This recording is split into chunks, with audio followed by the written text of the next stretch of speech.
Greetings and welcome to this edition of Positronic Hypersonic. Positronic hypersonic.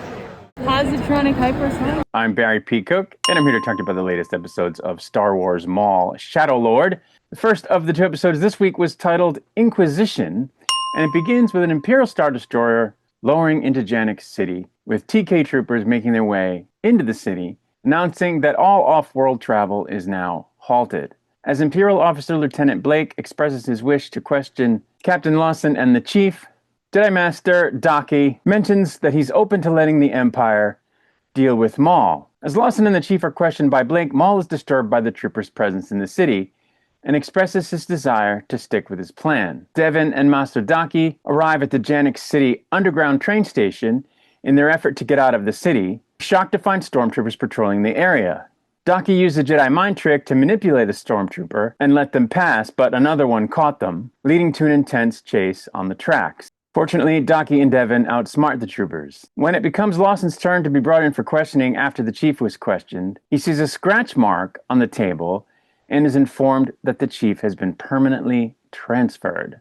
As Lawson's son Riley insists on meeting with his father, Lawson's questioning is stepped up, and he's questioned by an Inquisitor named Marek, who suspects foul play because he doesn't understand how else Lawson would have escaped Maul's hideout unharmed and unarmed when the rest of his team died. Being turned away from the station, Lawson's son Riley speaks to his mother over holocomms, and she advises him to just cooperate with the Empire because, of course she does, she works for the Empire. And then Lawson is surprisingly told that he's free to go, and when he returns home, he finds that his son has hidden there Daki and Devin. And that's where the episode ended. The second episode this week was called Night of the Hunted, and it picks up right from the end of the previous episode, with Daki sending Riley to the other room with Devin as he speaks to Lawson and asks him for help in escaping the city, and explaining to him about the Jedi Purge that followed Emperor Palpatine's Order 66. Just as Lawson is about to warn Daki about the new Inquisitor, said Inquisitor Marek arrives at the Lawson home, slicing his way inside with a lightsaber. What follows is a brutal duel between Marek and Daki, and also Devin initially, and it causes Lawson's home to be set on fire. Marek and Daki's battle shifts to the rooftop after Daki orders Devin to follow Riley and the captain out the window and to protect them. Everyone manages to escape thanks to Devin's quick thinking as she grabs one of the Imperial starships as she leaps upon it and forcefully ejects its pilot. This gave the group a head start, but they were soon followed by other dropships. As Lawson is termed a traitor in the city, he has no choice but to take the group to the casino that his friend Reyna Saul owns for protection. Apparently, Saul was a bounty hunter back in the day, and the two owed each other their lives, which is why she takes them to the back rooms. But, of course, the troopers infiltrate the casino looking for Lawson and the Jedi. While the adults distracted the troopers, Devin takes Riley to the underground train station, but Marek manages to find them. As Marek tries to force Devin to reveal Maul's location, Maul shows up right at the right moment, and this results in a very badass fight until Devin detaches the train's compartments, leaving Marek behind. Devin contemplates slaying Maul with her lightsaber, but decides against it. Before the episode ends, Marek is seen reporting back to his lord, a mysterious holographic figure who we can assume is Emperor Palpatine, and he has to reveal to him that Maul is alive and working with the Jedi. And that's where the second episode ended. So this show is just really good. It's really good. You know, people crank on Disney Star Wars and, yeah, okay, the sequel trilogy had its issues, but, you know, Rebels was great, and I'm loving this show. The lightsaber duels, the action are insane. I mean, the train fight in this episode is just nuts. And Maul is a total badass. And like I said last week, I find myself rooting for him, which is insane because he's quote unquote the bad guy, but he just kicks so much ass.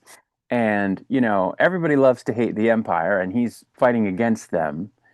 So it's hard not to root for the guy, even though, you know, he has nefarious intent vis-a-vis Devin. And Sam Witwer just nails the part so hard. It's just a really, really good Star Wars show. I don't love the casting when it comes to Jedi Master Daki. I've decided I don't think the voice matches the race.